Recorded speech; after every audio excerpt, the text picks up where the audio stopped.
family members, friends, and neighbors fearing deportation. Late-night television shows suspended for cracking jokes. The army patrolling city streets. Educators complying with the leader's demands. In discussions about these uncertain political times, you may have heard a number of different terms. Fascism, totalitarianism, authoritarianism. In this installment in our series on power and control, we'll turn to anthropology to help us understand these terms. While political scientists and historians can explain systems and events, anthropologists can address the cultural aspects of political change, outlining the cultural mechanisms autocrats exploit to establish power, and the ways everyday people can fight back.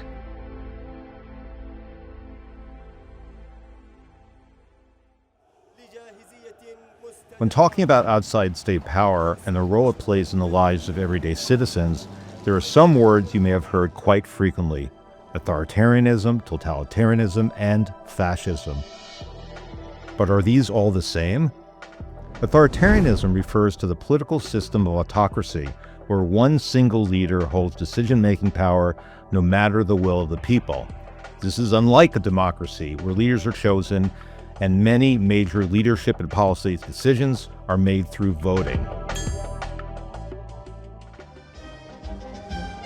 Authoritarian power is held indefinitely, again, in contrast to most democracies where different levels of leadership are subject to term limits.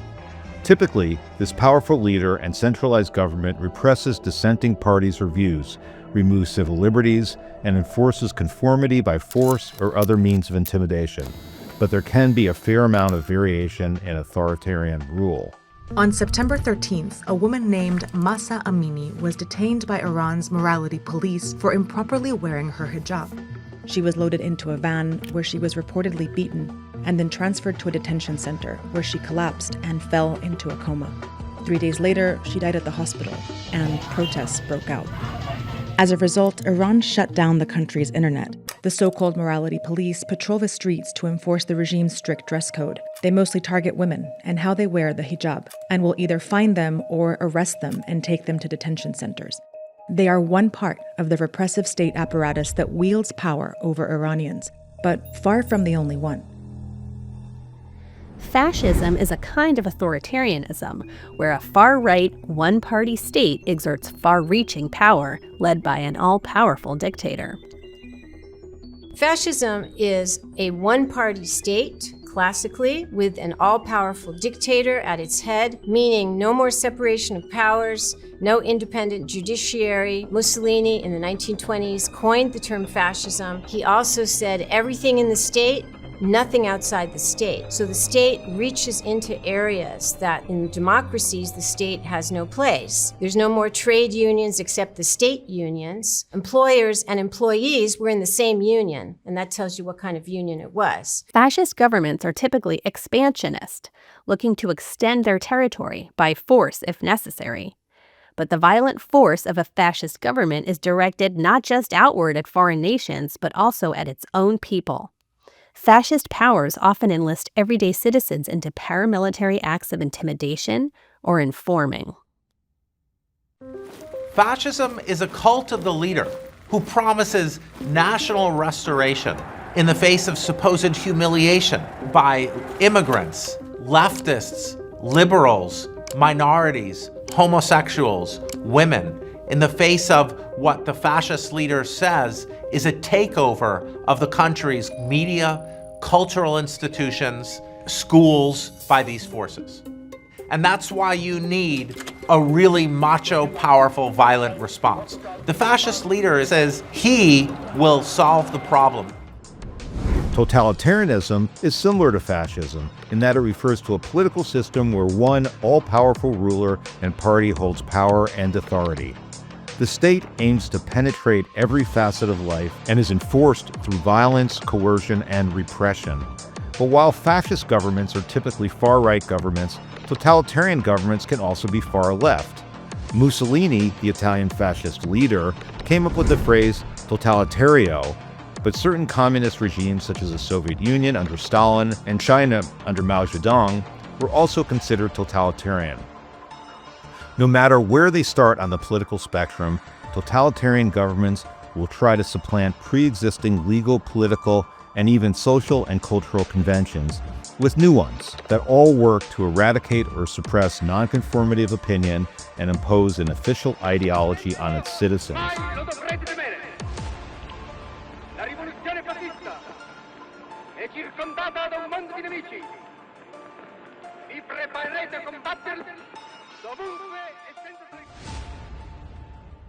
Totalitarianism is the most extreme form of authoritarianism, and its terror tactics create widespread and pervasive fear. In this totalitarian society, Il Duce was everywhere. He controlled everything. To get a job in the public sector, you had to be a party member.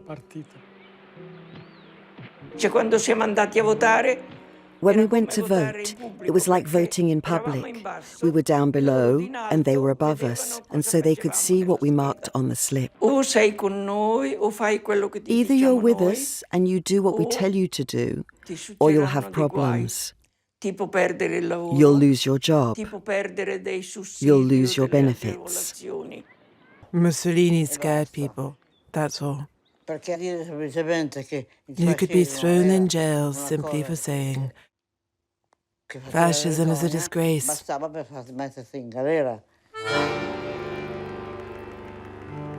To criticize Il Duce was to attack Italy. Deviant elements were denounced, arrested, and imprisoned. Historian-philosopher Hannah Arendt argues that totalitarianism was a novel form of government that differs essentially from other forms of political oppression known to us as tyranny and dictatorship, in that it applied terror to subjugate mass populations rather than just political adversaries. Never has our future been more unpredictable. Never have we depended so much on political forces that cannot be trusted to follow the rules of common sense. Forces that look like sheer insanity, if judged by the standards of other centuries. Hannah Arendt was a fearless thinker and becomes one of the most prolific political writers of our time.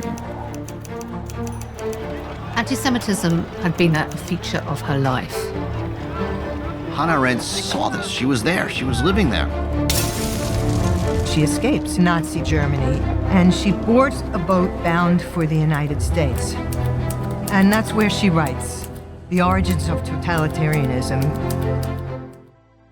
According to Arendt, while autocratic regimes seek to gain absolute political power by outlawing opposition, totalitarian regimes seek to dominate every aspect of life as a prelude to world domination.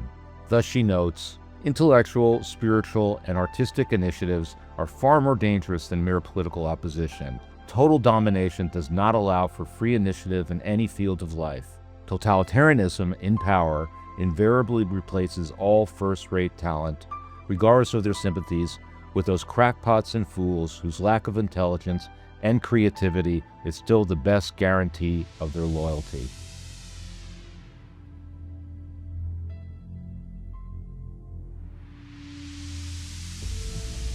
Authoritarianism is a well-studied topic in the social sciences. Due to the rise of fascism throughout Europe that contributed to the Holocaust and led to World War II, and other significant political events of the 20th century which witnessed violent dictatorship, war, and genocide from Asia to South America, anthropologists, historians, political scientists, and philosophers like Arendt have sought to understand the roots and spread of authoritarianism.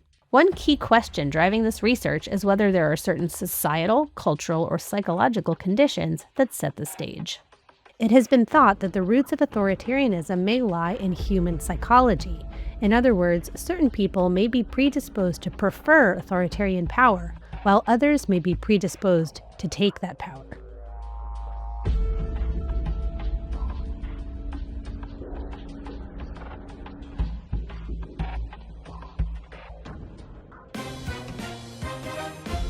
Ask yourself, is it more important to raise a child who is respectful or independent, is obedient and self-reliant, well-behaved or considerate, act well-mannered or curious? Some researchers think your answer to this test will determine whether you harbor a latent preference for authoritarian leadership styles.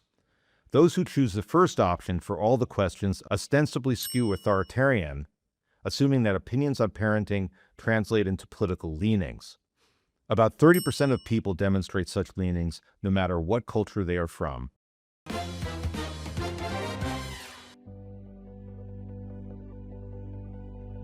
A hugely influential thinker on the authoritarian personality was Theodor Adorno, a German philosopher and musician who sought refuge from the rise of mid-century fascism in California.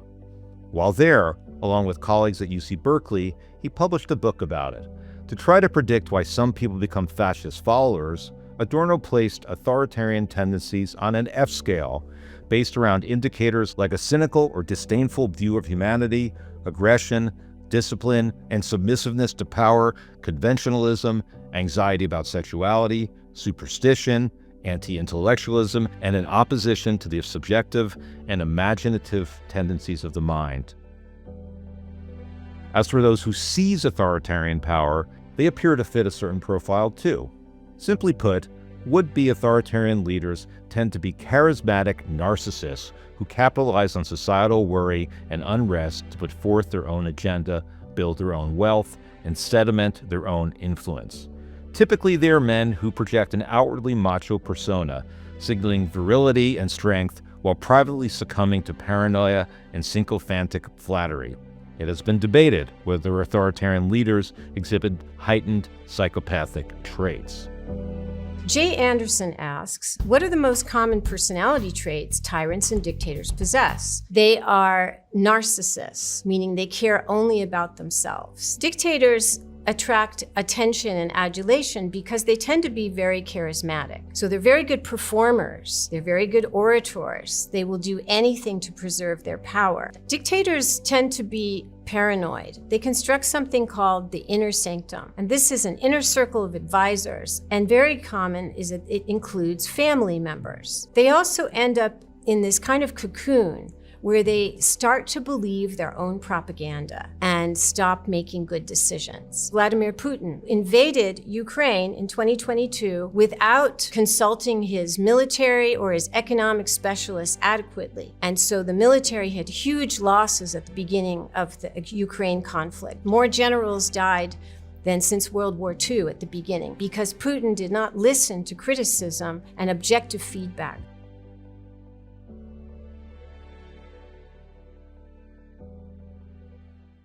Shokun! 天は我々に味方さ！いいか認めさせるのだ。アンチオは弱くないじゃなかった。強いということ。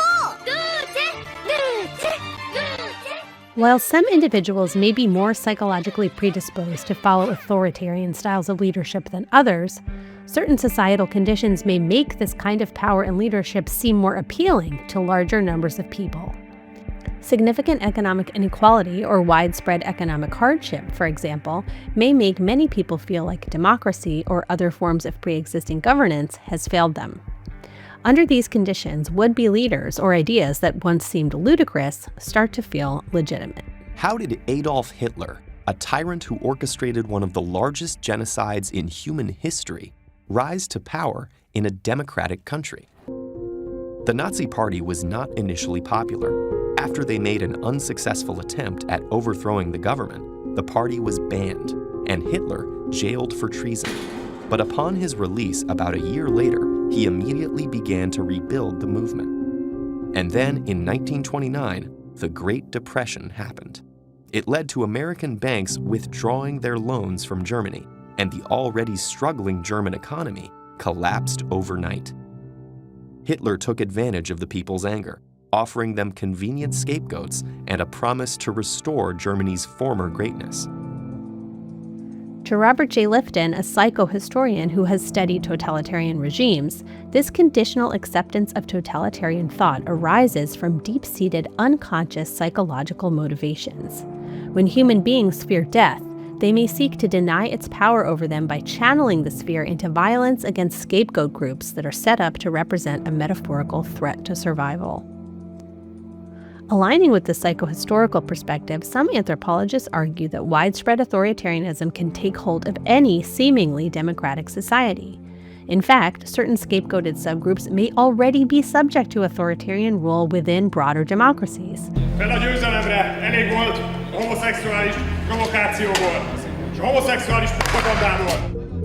The government has been using social minority groups as scapegoats for the last 12 years. It has been Roma people, homeless people, refugees and migrants. And since 2019, I think that's when the fear and the panic around the refugee crisis kind of died down and they had to pick a new enemy. What is it like to be an LGBTQ person in Hungary? So in Hungary, LGBTQI people are unfortunately very much discriminated against in their everyday lives. So you can get verbally assaulted in the street very often. And unfortunately, since the anti-LGBTQI legislations have started, they have become more and more regular, because I think that this very homophobic and transphobic minority feels very much encouraged by the government's propaganda.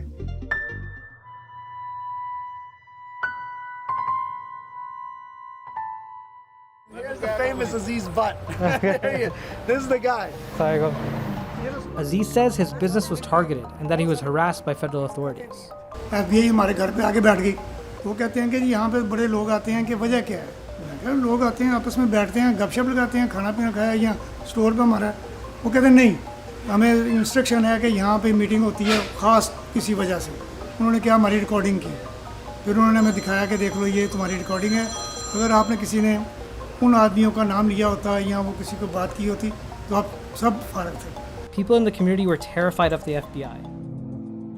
When large democracies assume authoritarian or totalitarian control over a certain subgroup of people under certain conditions or at a certain point in time, this is known as microauthoritarianism.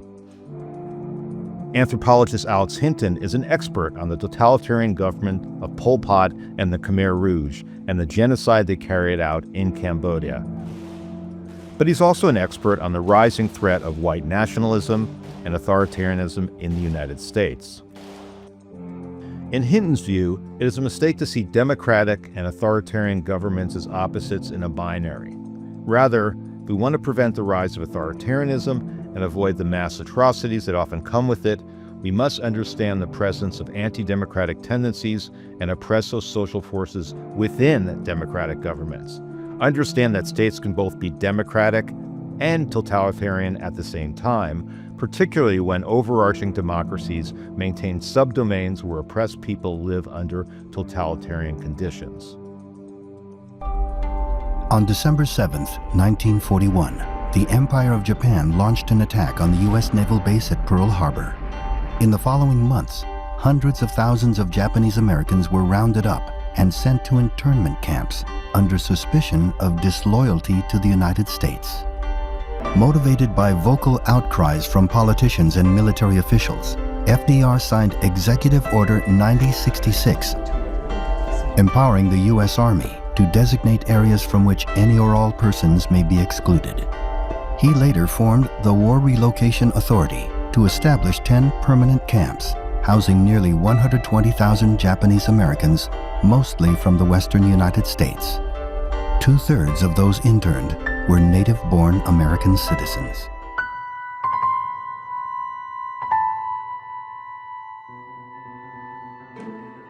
Beyond the zones of microauthoritarianism, some contemporary anthropologists see authoritarianism fostered in more unexpected, everyday spaces. Jason Lugerr argues that the feel of these spaces can help explain the appeal of authoritarianism. His research has taken him to gladiator-style workout gyms in the US and the UK. Lugerr argues that such spaces become enticing because, amidst the current tenor of post-industrial ennui, inequality, and uneven development, resentment and mistrust of elites, and all manner of economic, climate, and cultural crises, they offer a sense of power and optimism. While oppressive and disciplinary authoritarian power structures might seem antithetical to a fully realized self, some find that voluntarily submitting to them affords a feeling of affirmation and distinction. He was a nomad.